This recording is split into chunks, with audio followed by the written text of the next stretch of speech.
Pai do Senhor para todos, vamos dar início a partir de agora à matéria denominada Antropologia Bíblica, tá ok? E vamos tratar aí principalmente acerca da origem da humanidade.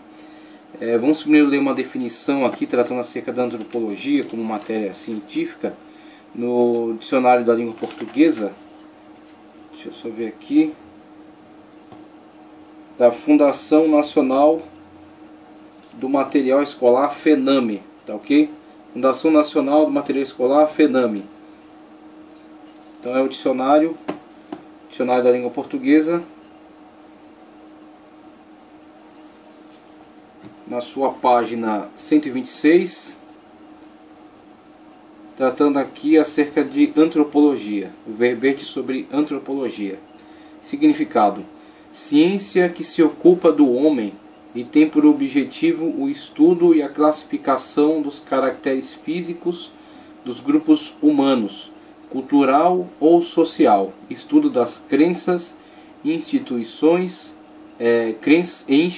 concebidas como fundamentos das estruturas sociais ou etnologia.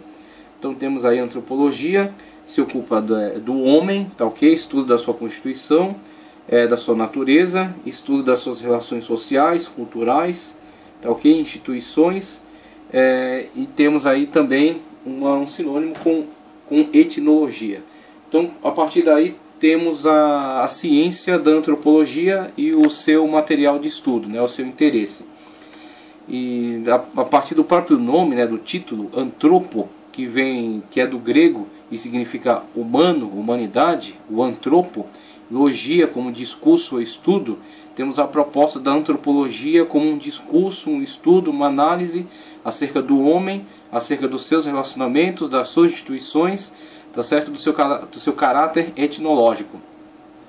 Então a antropologia como ciência, tá certo? Suas bases, seus pressupostos, seu estudo, a análise que faz sobre o homem, as suas propostas, temos aí a proposta criacionista, a proposta evolucionista, e dentro do campo científico geral, uma proposta muito mais abrangente aí dentro daquilo que foi desenvolvido por Darwin, por outros cientistas, tá certo? Sobre essas bases de estudo. E o que apresentamos aqui é uma proposta de uma visão bíblica da antropologia. Uma proposta de uma visão bíblica da antropologia. Como a Bíblia nos descreve, como a Bíblia nos fornece informações acerca do homem, da sua natureza, do seu desenvolvimento, das suas características, de como Deus lida, tá certo, com o homem, as instituições criadas, a questão da cultura, a formação cultural do homem, a verdade bíblica acerca da criação, o patamar em que o homem é colocado a partir dessa perspectiva do homem ser a imagem de Deus, e podemos trazer aí um paralelo entre a abordagem bíblica dessa constituição humana, do homem como indivíduo, o homem dentro do seu grupo, né, da humanidade, o homem em relação aos outros seres, tá ok? Fazer uma analogia, uma comparação, um paralelo aí entre a abordagem bíblica, a abordagem darwinista, tá certo? Então, basicamente, vamos dar o parecer bíblico a respeito da matéria da antropologia, por isso, antropologia bíblica. E aí trouxemos a definição, então passamos a analisar, a partir de então, conforme aqui nos orienta o material do teólogo Expedito Marinho, na página 1, na introdução, que diz: meu ignoto leitor, desde os tempos mais remotos na história da humanidade, tanto os povos da Bíblia, judeus e cristãos, formadores da cultura judaico-cristã, tanto os povos da Bíblia, né, judeus e cristãos, como os pagãos, toda a humanidade no contexto geral, especificamente os judeus e os cristãos, mas também toda a humanidade, né, conforme a etnologia nos fornece dados, toda a humanidade, seu contexto cultural, suas mitologias, suas teses, né, para explicar a origem do homem, a sua importância.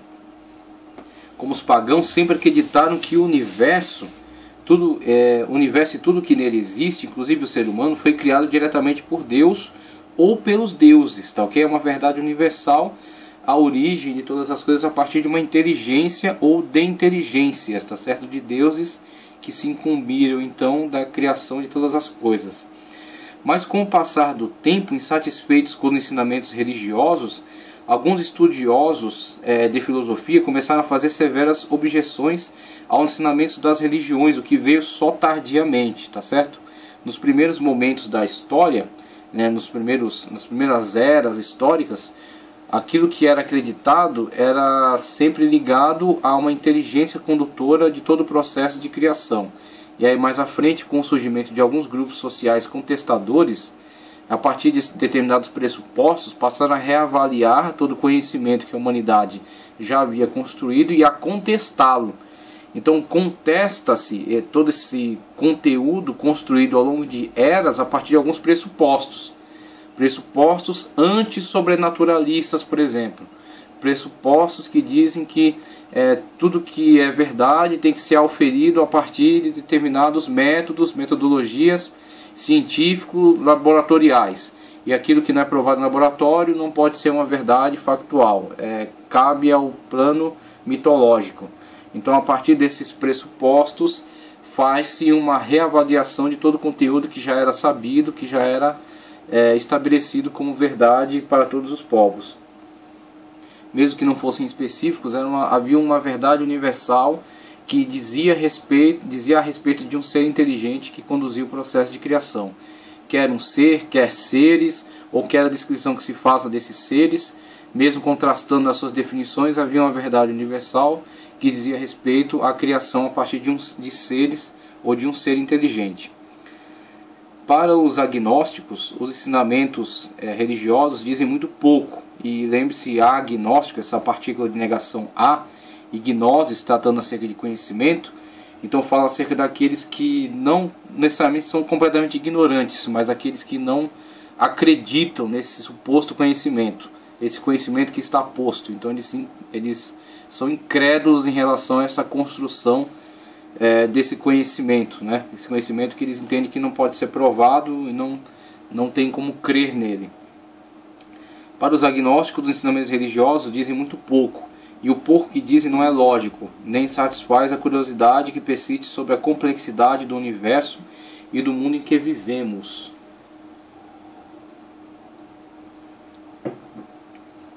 A verdade é que a Terra é um planeta cheio de uma tão grande variedade de vida que paralisa a nossa faculdade mental, nos deixando extasiados em face de suas maravilhas inexplicáveis. Pois quando tentamos compreender de forma racional a origem, o equilíbrio e a permanência das muitas formas de vida, ficamos absortos com as suas complexidades. A ciência diz que tudo isso veio a existir por acaso, tá ok? Esta é a perspectiva de alguma ciência, não de toda a ciência. De alguns cientistas, não de todos os cientistas. Mas alguns cientistas querem se sobrepor a toda uma gama de pessoas que não acreditam nessa possibilidade, não adotam essa tese, tá certo? Mas eles querem impor isso como uma verdade final, uma verdade definitiva, e que as coisas vieram do nada, sem orientação nenhuma, sem direção nenhuma, sem uma inteligência condutora, que simplesmente ao acaso surgiram e vão se desenvolvendo sem nenhuma orientação, tá ok? Então tem essa parte, uma parte da ciência e nem é a maior, mas quer se arrogar como a detentora da verdade final e querem impor os seus métodos de pesquisa, né? A Bíblia afirma que tudo que existe foi criado por um Deus Todo-Poderoso. Ele não só criou, mas inspecionou a sua criação e viu que era boa. Vejamos aí a Bíblia como construção tradicional da cultura judaico-cristã, afirmando o monoteísmo, logo fala-se de um Deus Todo-Poderoso.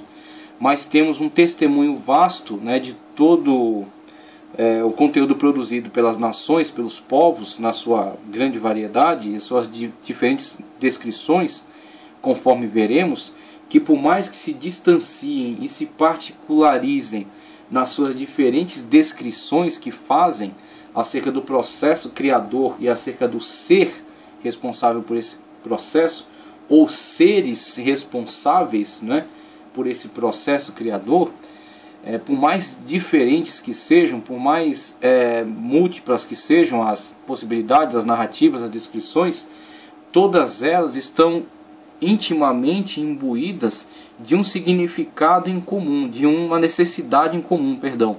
E essa necessidade é a necessidade de externar, de expressar a verdade sabida da origem de todas as coisas a partir de um ser inteligente, a partir de uma inteligência condutora da criação das coisas e da criação da humanidade, tá certo? A forma como externam esta necessidade interior, esta verdade interna, são adaptadas cada uma à sua própria cultura, ao seu próprio modo de vida.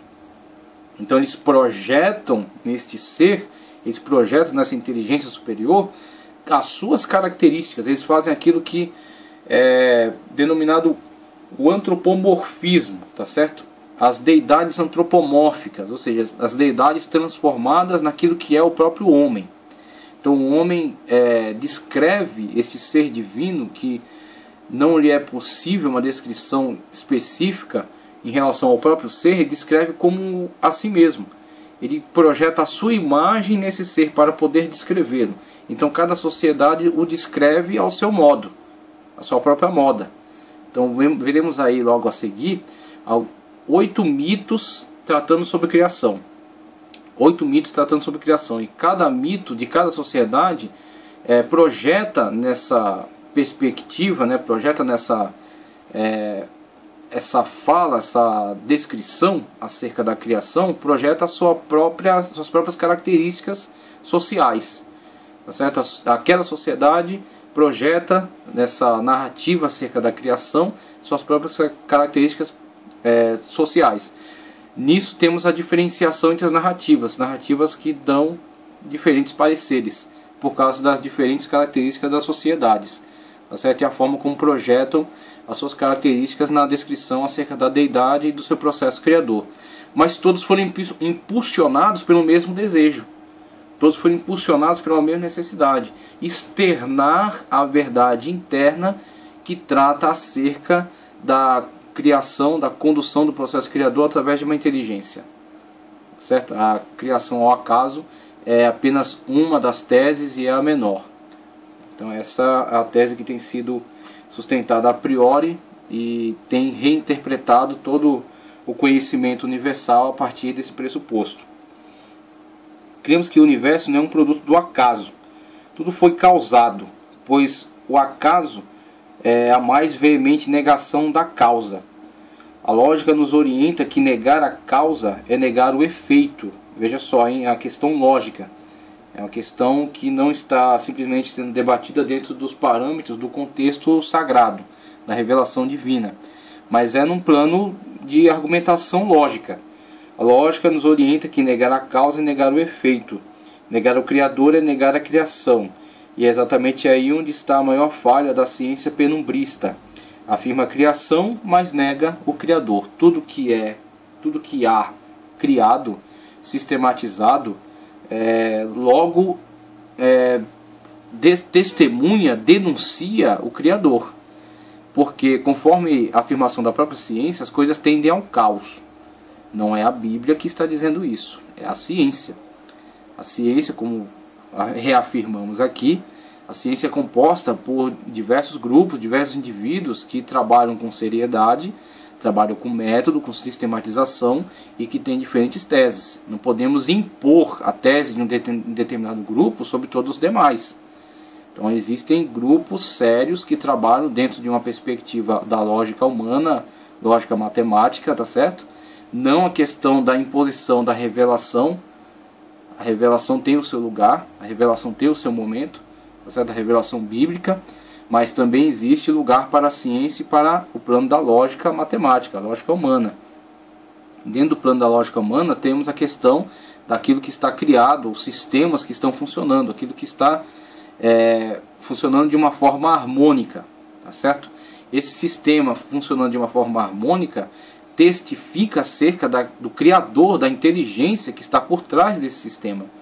Porque aquilo que está criado, aquilo que o homem cria, por exemplo, que funciona como um sistema, temos aí o celular que está gravando esta imagem, temos o computador que está exibindo este slide, temos o slide que foi criado, essas imagens que foram colocadas, o texto que foi escrito, né, o sinal de internet que vai transmitir, tá certo, o vídeo para o ambiente, o espaço público, né, de visualização.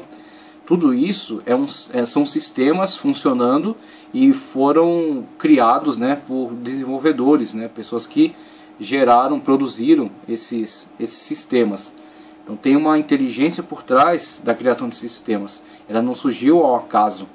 Ela não surgiu de um impacto, né, não surgiu de um nada que simplesmente estava aí de bobeira e resolveu existir. Então quer dizer, tudo aquilo que está funcionando hoje como um sistema tem uma inteligência por trás, uma inteligência condutora. A própria ciência que diz que as coisas não tendem à sistematização, as coisas tendem ao caos. Então se forem abandonadas ao caos, no caos permanecerão e ainda mais se tornarão, aumentará a questão do caos e da desordem, não da organização e do sistema. Então temos aí a criação denuncia o Criador, as pequenas criações e as grandes criações, tá certo? A mega criação, que é o universo, o funcionamento do universo, o planeta Terra, a vida na Terra, a fauna e a flora, tá certo? Os sistemas planetários, tá certo? Então tudo isso aí denuncia a inteligência que está por trás, e veremos a partir de então as diferentes narrativas conforme cada povo externa a sua necessidade de declarar, de testificar acerca desta verdade universal, mas as diferentes formas pelas quais testificam, colocando cada uma as suas próprias impressões, as suas próprias características sociais. Mas eu peço que você vá um pouco mais além da observação dessas diferentes características. Eu peço que você vá além do superficial e procure enxergar por trás desse pano, né, por trás dessa tela, procure enxergar a necessidade interna e universal do testemunho acerca da inteligência criadora. Então vamos descrever alguns mitos e vamos trazer um conteúdo bíblico, e dentre eles vamos ver dentre todos eles, a necessidade do testemunho acerca da inteligência criadora, tá certo? Que está relacionada a todo esse processo. Qualquer pessoa sensata sabe que é impossível a arte existir sem o artífice, a música sem o músico, a poesia sem o poeta e, consequentemente, a criação sem o Criador. O texto bíblico nos faz saber que o homem foi criado por um Deus sábio, poderoso e bondoso para amá-lo e servi-lo, desfrutando assim de um íntimo relacionamento com ele. Temos então aí o testemunho acerca das características gerais, né, desse Deus Criador, conforme revelado na cultura judaico-cristã. Então é um testemunho dentre outros testemunhos. Por isso vamos analisar aqui alguns mitos tratando acerca da criação, e peço que você observe tanto a questão das narrativas, nas suas particularidades, mas não fique só nisso. Você avance um pouco mais para ver na parte interna, né, dessas narrativas, no mais íntimo delas, na essência delas, as diferentes narrativas, mas uma mesma necessidade, a necessidade de testificar acerca da verdade deste Criador. Vemos aí então, a partir de agora, alguns mitos, começando aqui pela mitologia Tupi-Guarani. Na mitologia Tupi-Guarani, a figura primária, na maioria das lendas guaranis da criação, é Yamandu, ou Nhanderu, ou Tupã, o deus Sol e realizador de toda a criação. Com a ajuda da deusa Lua Araci, Tupã desceu à terra num lugar descrito como um monte na região de Areguá, Paraguai, e deste local criou tudo sobre a face da terra, incluindo o oceano, florestas, animais, também as estrelas foram colocadas no céu neste momento. Tupã, então, criou a humanidade em uma cerimônia elaborada, formando estátuas de argila. Veja só, hein? Quem será que ensinou para esses indígenas aqui acerca desse processo, né, de elaboração dos seres humanos? Veja só o compartilhamento, né, desta verdade universal. Mas veja também as características peculiares, né, as características pessoais, como estão intimamente envolvidas com o contexto deste povo que está elaborando esse testemunho. Então ele projeta sobre o processo criador as suas próprias características, são as suas ferramentas de linguagem. Ele não poderia descrever de outra forma, não poderíamos esperar outra coisa deles, porque são as suas ferramentas de trabalho.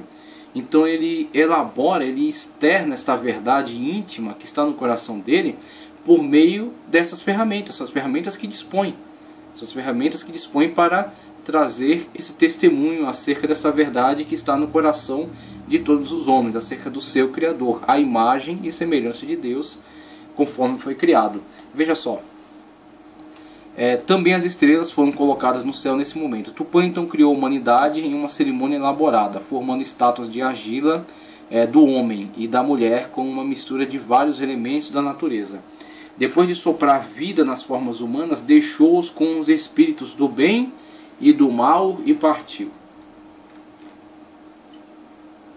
A questão da escolha, né? Da possibilidade de escolha entre influências de espíritos malignos e bondosos, e a questão do afastamento da deidade, né? Da sensação de afastamento. E a questão da descrição vinculada às características sociais daquele povo, e a verdade, né? Essa verdade íntima, tratando acerca da criação, né? do ser criador, o ser inteligente condutor de todo o processo. Então vemos aí também, a partir de agora, a mitologia azteca. O que é mitologia azteca? Segundo um mito, no princípio tudo era negro e morto.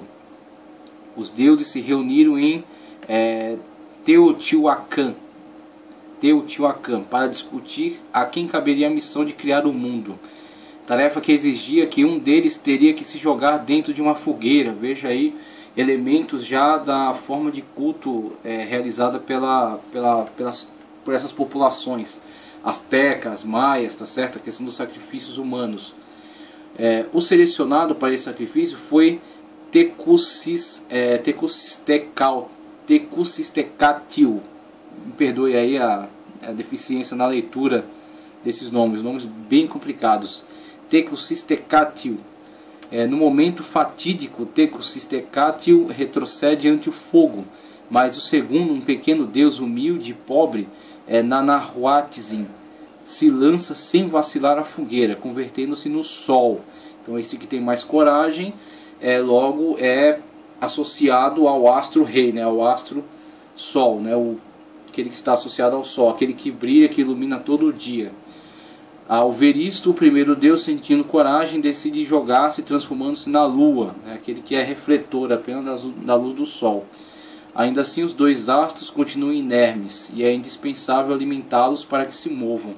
Veja o relacionamento da sociedade, a justificação para a forma de culto, a questão do sacrifício humano, a questão panteísta, né, da associação entre a deidade e os elementos. Então temos a questão politeísta no sentido de termos diversos deuses. Monoteísmo, Deus. Politeísmo, diferentes deuses. Panteísmo, a mistura entre a própria pessoa do Deus com os elementos. Deus é tudo, tudo é Deus. Então vemos aí uma questão panteísta já na mitologia azteca, mas ultrapassando todas essas questões particulares ligadas a essa sociedade, suas características cultuais e culturais também, né? Ultrapassando esta barreira, né? essa primeira imagem, temos por trás disso um elemento impulsionador da geração desses mitos, a necessidade de externar esta verdade íntima da criação, né, da inteligência criadora por trás de todas as coisas. Então o que eu peço para que você veja aqui, além de ver as características peculiares desta mitologia, é ver o compartilhamento da mesma necessidade entre os povos. Aí vamos partir para outra aqui, a mitologia Yorubá, né, da região africana. Na mitologia Yorubá, o Deus Supremo é Olorum, chamado também de Olodumaré. Não aceita oferendas, pois tudo que existe pode ser ofertado já lhe pertence. Na qualidade de criador de tudo que existe, em todos os 9 espaços de Orum, Olorum criou o mundo, todas as águas e terras e todos os filhos das águas e do seio das terras. Criou plantas e animais de todas as cores e tamanhos, até que ordenou que Oxalá criasse o homem. Oxalá criou o homem a partir do ferro e depois da madeira, mas ambos eram rígidos demais. Criou o homem de pedra e era muito frio. Tentou a água, mas o ser não tomava forma definida. Tentou o fogo, mas a criatura se consumiu no próprio fogo.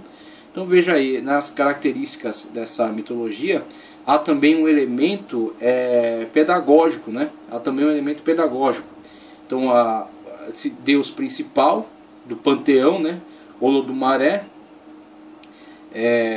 transfere a Oxalá esta incumbência da criação do homem em particular, e a partir das tentativas de Oxalá, temos as diferentes características aí, as diferentes formas que são dadas ao homem e os defeitos que aí decorrem, né, ou pelo menos as características que daí decorrem e as possibilidades, né? Então temos aí, criou de ferro, criou de madeira, mas era muito rígido, criou de água, mas não tomava forma definida, né?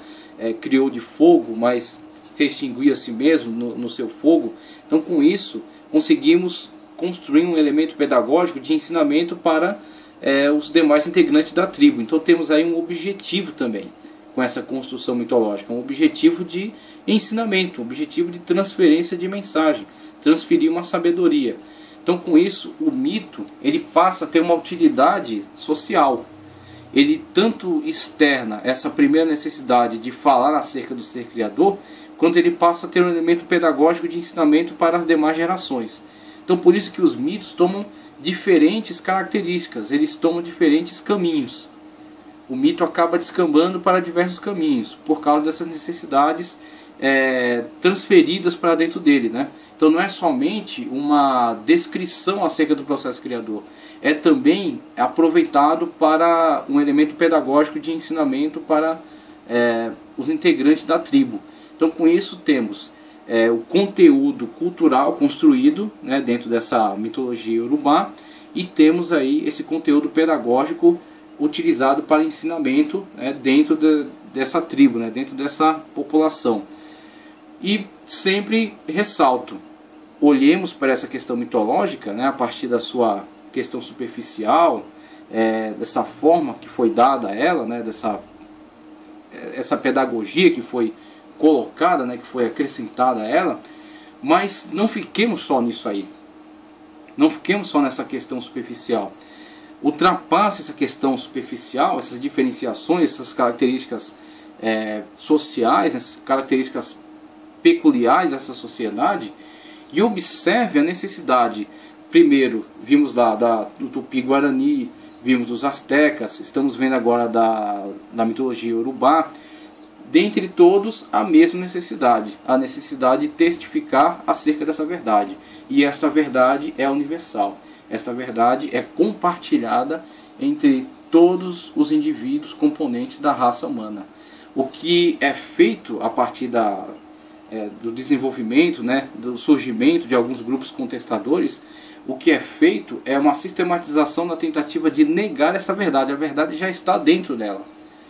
Elas externaram de formas diferentes, elas deram cada uma as suas próprias características, elas imprimiram a sua marca. Elas imprimiram a sua marca na descrição, na narrativa dessa verdade. Então quer dizer, aquela verdade está no íntimo de todos eles. Todos os homens têm essa verdade dentro de si. Se correspondem com o ser criador. São a imagem do ser criador. O ser criador está dentro dele. Agora, na hora de externar isso, eles vão dar suas características pessoais. Por isso temos a diferenciação. O iorubá, o asteca, o tupi-guarani, o babilônico, a mitologia babilônica agora. Cada um vai imprimir a sua marca. Mas todos foram impulsionados por uma verdade só. E essa verdade nos foi entregue por revelação através dos textos sagrados. Por isso que ouvimos aqui um testemunho das mitologias, tá certo? Das mitologias dos povos, né? Dos diferentes povos, e aproveitamos exatamente esse testemunho, né? Aproveitamos esta verdade universal que está no coração de todos eles, mesmo tendo essas características peculiares, né, tomando essas formas, assumindo essas formas, de acordo com a característica daquele povo, mas ultrapassando essas questões particulares envolvidas com essa questão social desses povos, temos uma verdade universal no coração de todos os homens. Essa verdade universal no coração de todos os homens é aquela verdade natural, aquela verdade tranquila que já está com ele desde o seu nascimento, né, que é sentida por ele ao longo da sua história e que é externada de acordo com as suas ferramentas. Então ele tem essa verdade e ele vai externá-la. Como? Através dos seus recursos. Quais são? O indígena, né, o Tupi-Guarani, tem os seus recursos. O Azteca tem os seus. O Yorubá tem os seus também. E vemos aqui os babilônicos como externaram essa verdade íntima e universal através da sua linguagem. Veja, o universo surgiu quando Nanmu, um abismo sem forma, enrolou-se em si mesmo num ato de autoprocriação, gerando An, Deus do céu, e Antu, Ki, deusa da terra. A união de An e Ki produziu Enlil, senhor dos ventos, que eventualmente tornou-se líder do panteão dos deuses. Após o banimento de Enlil e de Dedilmun, a morada dos deuses, por violentar Ninlil, a deusa, teve um filho, Nanna, o deus da lua, mais tarde chamado Sin, ou Sinu. Da união posterior entre Sin e Ningal, nasceram Inanna, deusa do amor e da guerra, e Utu, deus do sol, depois chamado Shamar, conforme aparece nos textos das narrativas bíblicas, né? E aí vemos nessas descrições também transferências das problemáticas vivenciadas entre os seres humanos sendo colocadas no ambiente dos deuses, tá certo? E a única diferenciação, o único distanciamento entre os deuses e os homens é que os homens são limitados, os homens não têm poder, não têm imortalidade, e as deidades têm imortalidade, têm eternidade, têm poder, se sobrepõem aos homens, né, com seu poder, só que trazem em si características, os mesmos defeitos, vivenciam as mesmas problemáticas dos seres, né, dos homens. Aquilo que vemos entre a sociedade humana é vivenciado também nas sociedades divinas, né, no ambiente divino.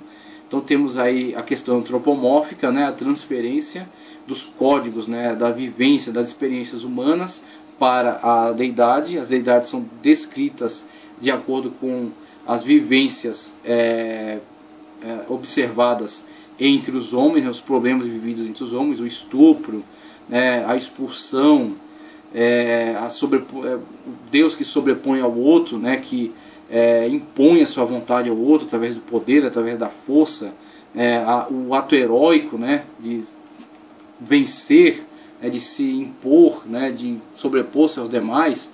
Então vemos aí toda a problemática vivenciada entre os homens sendo transferida na descrição acerca das deidades. Então isso é uma característica peculiar dessa sociedade. É uma característica peculiar, no caso aí da mitologia babilônica, da sociedade babilônica.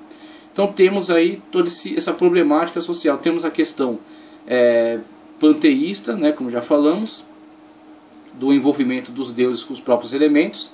Então os elementos carregam características das deidades, tá certo? Temos com certeza uma grande deficiência com isso de linguagem. Então qual é o problema? A linguagem científica será desenvolvida muito tempo depois. O homem não tem recursos científicos. Então os recursos que tem são atribuir aquilo que não consegue explicar por meio de ferramentas científicas que não estão disponíveis, explica-as por meio da mitologia e as descreve como seres divinos, tá certo? As descreve como seres divinos, preenchendo a lacuna da deficiência de conhecimentos na área científica. Conforme os conhecimentos científicos avançam, o homem desmistifica muitas características que eram entendidas como manifestações de deidades, manifestações panteístas, por causa da ausência de mecanismos científicos de explicação, tá certo? Sabemos hoje que a Lua é um astro, tá ok? A Lua tem características físicas, pode ser estudado os elementos que a compõem, tá tá ok? Eu não sou cientista, não vou aqui ficar chutando, tentando dizer quais são os elementos que compõem este astro, mas aqueles que têm competência para isso sabem, é composto de tais elementos, tal, tem tanto tamanho, tal peso. Eu não sei como eles chegam a essas conclusões, mas eles dizem que tem recursos para isso. Sabe a composição do Sol, a maior parte é hélio, está queimando este hélio ao longo de muito tempo, tá certo? Aí falam sobre a composição dos demais astros, a composição da Terra, os seus elementos. Então a Terra não precisa mais ser explicada a partir do recurso de ser descrita como uma deidade, como um ser sobrenatural, mas sim é um elemento natural, um elemento dentre os elementos que compõem todo o rol de elementos que constituem a natureza, né? A natureza dos seres. Então o que acontece? Uma parte dessa descrição aqui, ela é um preenchimento de uma lacuna, de uma falta de recurso, que será sanada com o desenvolvimento das ciências. Agora, é sempre necessário ressaltar, não fique no superficial, avance além do superficial e veja por trás disso a necessidade, sempre a mesma necessidade universal de externar esta verdade da criação, a verdade do ato criador conduzido por um ser inteligente, a inteligência conduzindo todo o processo, tanto na mitologia babilônica quanto na mitologia persa. Vemos aí, Hormuz é o mestre e criador do mundo, ele é soberano, onisciente, Deus da ordem, o sol é seu olho, o céu suas vestes bordadas de estrelas, Atar, o relâmpago, é seu cílio, Apó, as águas, são suas esposas, Ahura Mazda é o criador de todas as 7 divindades supremas, os Amesha Espenta, que reinam cada um sobre uma parte da criação e que parecem ser desdobramentos de Ahura Mazda. Assim como Ahura Mazda estava cercado por 6 Amesha Espenta e de outras divindades, Angra Mainil ou Ahriman, o deus malfazejo que invade a criação para perturbar a ordem e que é concebido como uma serpente, é acompanhado de 6 demônios procedentes das trevas cósmicas e de um grande número de outras divindades malignas. Então vemos aí a construção da mitologia persa com aquelas características que já havíamos observado na mitologia babilônica, diferenciadas apenas na sua forma de descrição. Mas temos aí também a questão das deidades assumindo o lugar dos elementos, os elementos sendo descritos como manifestações das deidades, né?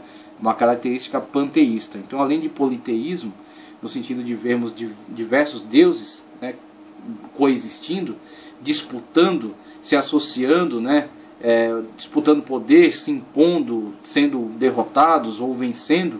Então, temos aí o relacionamento entre diferentes deidades. Temos também um relacionamento panteísta no sentido da deidade assumir a forma dos elementos, a deidade misturada com relação aos elementos. Os elementos são também deidades, né? Então temos aí características, apenas a diferenciação na forma como reorganizam isso na sua narrativa. Mas o que nos importa nem é isso, o que nos importa é o que está por trás dessa necessidade e dessas características de narrativa. A necessidade universal de testificar acerca da inteligência criadora, né? Então todos carregam em si essa necessidade e externam ela de alguma forma, usando para isso os recursos que lhes são disponíveis. E aí temos na mitologia nórdica, por exemplo. Na mitologia nórdica se acreditava que a Terra era formada por um enorme disco liso. Asgard, onde os deuses viviam, se situava no centro do disco e poderia ser alcançado somente atravessando um enorme arco-íris, a ponte de Bifrost. Os gigantes viviam em um domicílio equivalente chamado Jotunheim, Casa dos Gigantes, uma enorme ábade no subsolo escuro e frio formava a leitura é bastante complicada. Niflheim, talvez seja isso, que era governada pela deusa Hel. Este é esta era, no caso, né?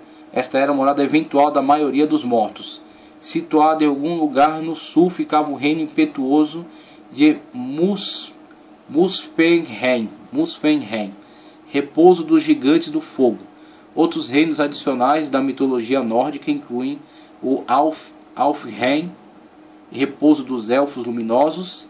Esta palavra em parênteses eu me recuso a ler porque é impossível, tá certo? Somente um nórdico consegue ler esta palavra.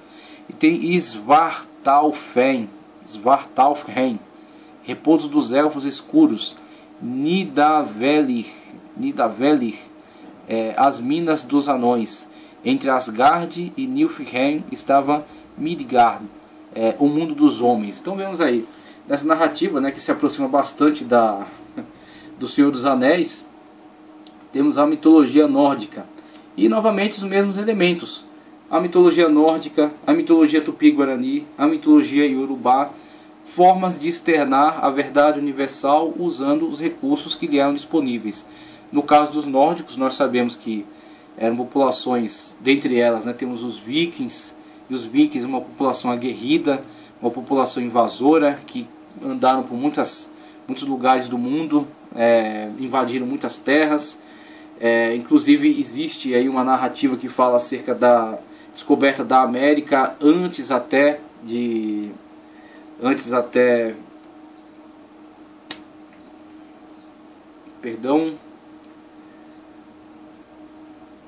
a primeira descoberta da América primeiro por um viking, né? Foi descoberta em um navio viking. Me deu um branco agora do nome do grande conquistador aí que... Perdão, me esqueci agora o nome. Mas temos aí uma narrativa que fala acerca da descoberta da América por um viking. Não temos aí muitas descrições disso nos livros escolares, mas alguns afirmam que ela teria sido descoberta na verdade por um viking. Não estabeleceu uma linha de comércio, uma rota de comércio muito forte, mas pelo menos teria chegado aqui antes de Colombo. Me recordei aqui. Então a narrativa geral fala da descoberta por Colombo, né? A descoberta por Colombo. Mas existe aí alguns pesquisadores que dizem que foi encontrado navios vikings já que seriam antes da época de Colombo, tá ok? Então temos aí os vikings que andaram por diversas terras, tem essas características, essa característica aguerrida. Então vemos aí nas suas narrativas, no seu testemunho acerca dessa verdade, que lhe é íntima, que está dentro do seu interior. Quando ele externa essa verdade, ele coloca as suas características, a sua marca, a sua impressão. E na sua impressão estão aí essa questão peculiar, essa questão aguerrida, essa questão dos deuses, né, essa questão da guerra, né, da disputa de poder, né? Então temos todo esse quadro pintado a partir dos recursos que estavam disponíveis a este povo, esse povo nórdico que produziu esta mitologia, tá ok? Avançando, temos a mitologia egípcia. A mitologia egípcia, e o quadro egípcio está pintado dessa forma. No princípio emergiu das águas uma ilha, e nela havia um ovo, do qual saiu Ra, iluminando todas as coisas. Todos os outros deuses seriam filhos de Ra, Nut, Shu e Geb. A deusa Nut se casou com Geb em segredo. Depois de algum tempo, Ra descobriu o que tinha acontecido e ficou furioso com Nut. Como castigo, tornou Nut estéril. Com isso, Nut usou sua criatividade desafiando Thoth em um jogo de dados.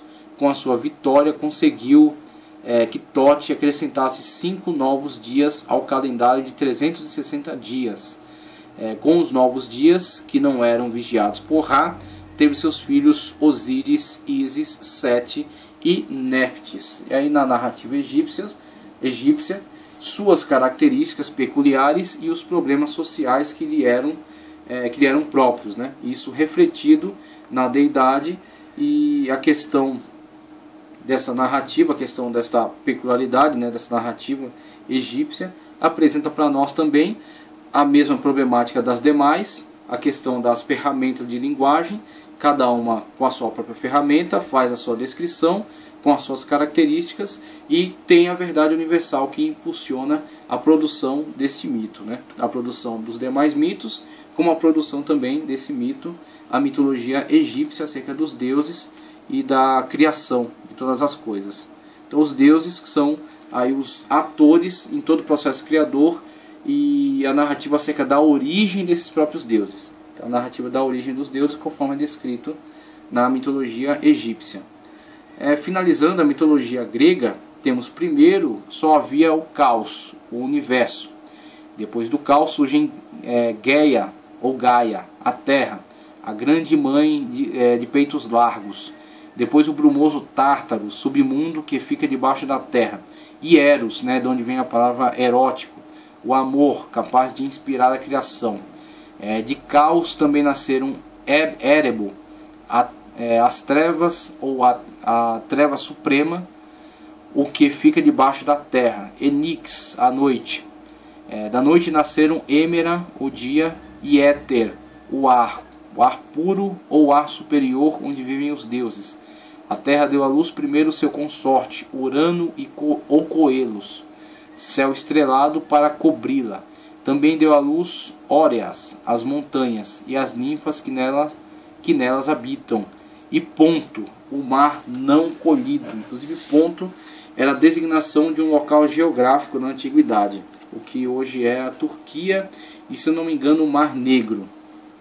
Então temos aí o que era na mitologia a descrição do Ponto, o mar não colhido, ou seja, o mar que estava além das fronteiras do conhecimento dos povos gregos dessa época, tá certo? Terras estranhas. E na mitologia os mesmos recursos, né? A questão panteísta, a questão politeísta, a questão da projeção das características dessa sociedade na sua narrativa e o impulso primordial compartilhado por todos os homens, que este sim é o nosso objetivo, este sim é o nosso interesse. Isto está no coração de todos os homens e está inclusive no coração dos ateus. O que os ateus a cada dia fazem, elaboram, constroem, trabalham por isso, brigam por isso, discutem por isso nas redes sociais, nas palestras, nos grandes eventos, nos livros didáticos. O que eles fazem é a cada dia negar esta mesma verdade que está dentro do seu coração, que está dentro do coração de todos esses homens que construíram cada um a partir da sua possibilidade, da sua visão de mundo, das suas perspectivas, das suas problemáticas sociais, construíram o seu testemunho, mas impulsionados pela mesma verdade, tá certo? Eles preferiram externar usando seus recursos e colocar nos seus termos, e externar isso para os demais povos, né, e fazer disso um culto e uma cultura com a qual construíram e deram segmento, continuidade à sua sociedade. Agora uns preferem viver em negação, negá-la e tentar contradizê-la, né? Contradizê-la primeiro dentro do seu coração e depois contradizê-la contra todos aqueles que preferem afirmá-la e preferem vivenciá-la, a verdade universal do ser criador. Então as 8 narrativas de mitos acima foram extraídas do site www.historiadigital.org/curiosidades/1 mitos de criação da vida humana, tá ok? Então esse site dispõe aí desses conteúdos e outros, tá ok? Temos aí, vejamos o que a Bíblia diz a respeito. Vejamos agora o que a Bíblia diz a respeito. Gênesis capítulo 1, a partir do versículo 26 temos: E disse Deus: façamos o homem à nossa imagem, conforme a nossa semelhança. Domine sobre os peixes do mar, sobre as aves do céu, sobre o gado, sobre a terra e sobre todo o réptil que se move sobre a terra. E criou Deus o homem à sua imagem, a imagem de Deus o criou. Homem e mulher os criou. Homem e mulher são a imagem de Deus, porque são seres criados por Deus, nos quais Deus colocou o Espírito. O Espírito do homem lhe fornece a inteligência. A inteligência lhe faz diferente dos animais. Os animais não são a imagem de Deus.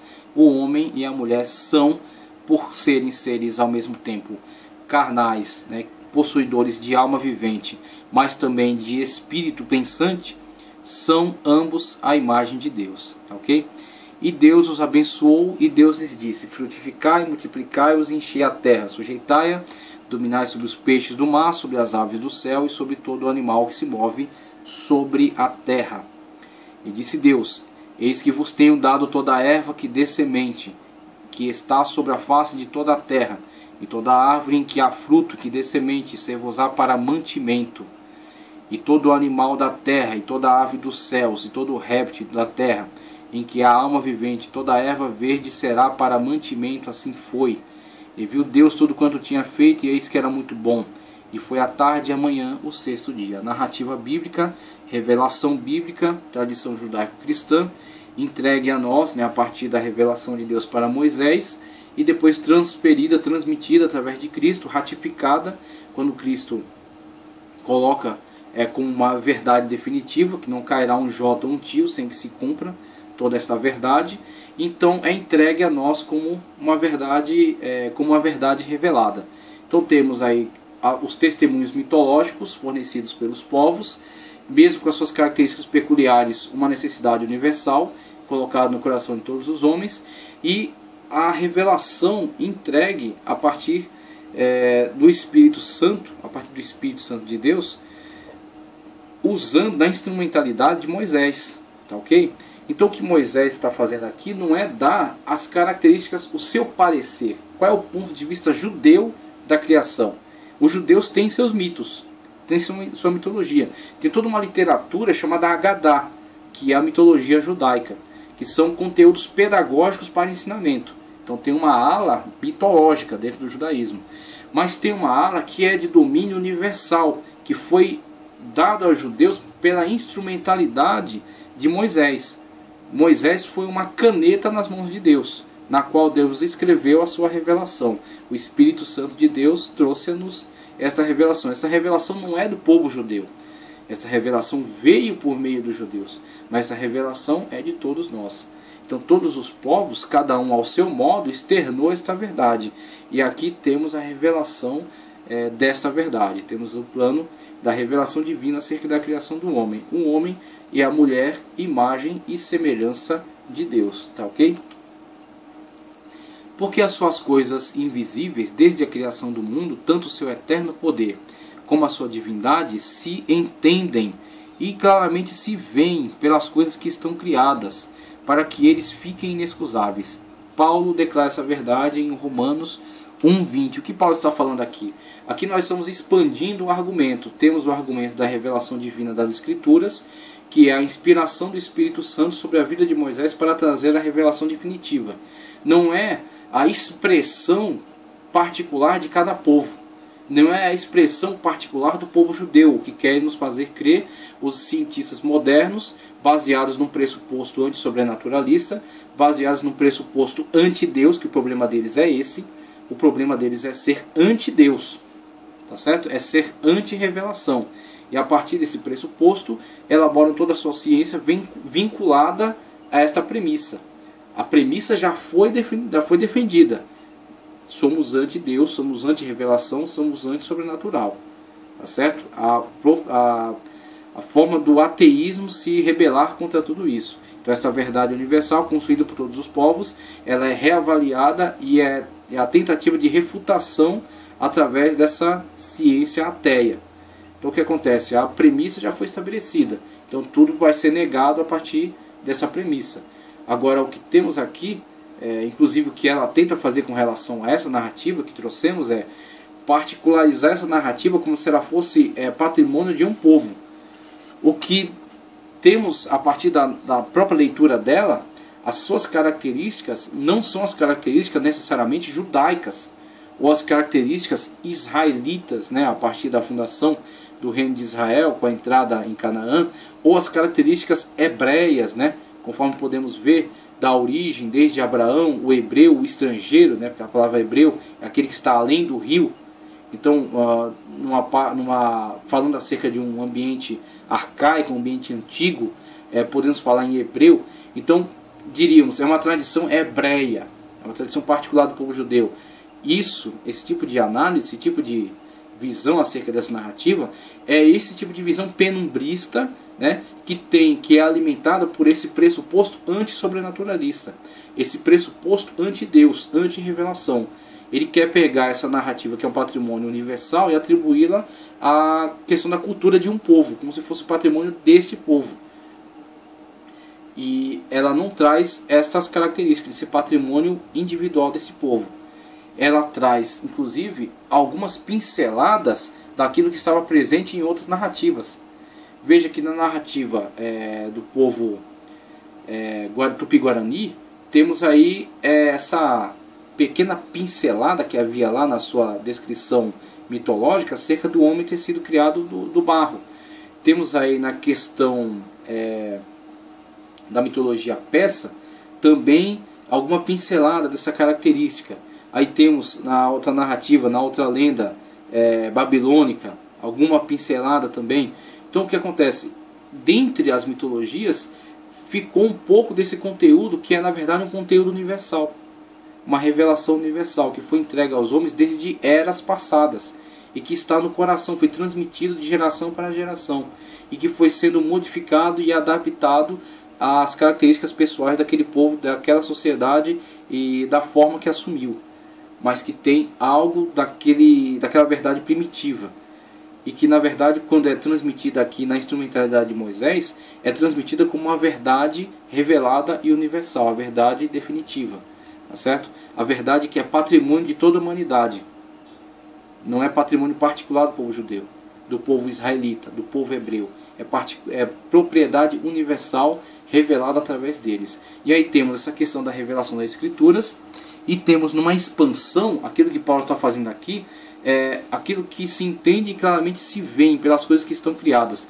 Expande a argumentação para uma observação sobre toda a natureza. A questão da revelação pela Escritura e a questão da natureza como um livro aberto, testemunha, testificando acerca da criação de Deus. E aí encerramos com a observação desta imagem, né?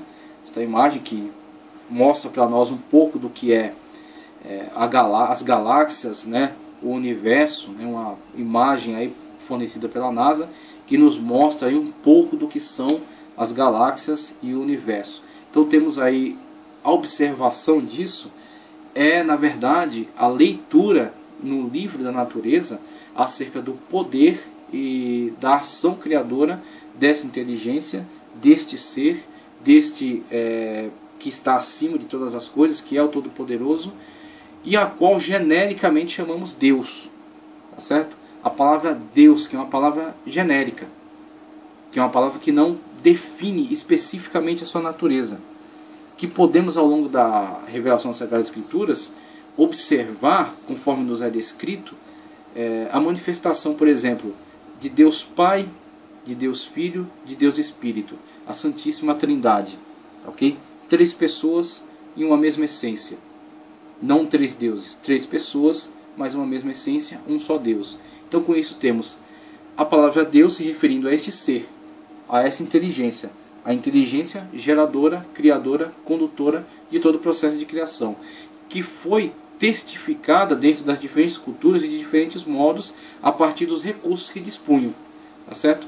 Mas que nas suas descrições externam, trazem para nós esta marca, trazem para nós esta verdade de que todos tiveram a mesma necessidade, a necessidade de falar, a necessidade de externar, de transmitir para as culturas futuras, para as gerações futuras, tá certo?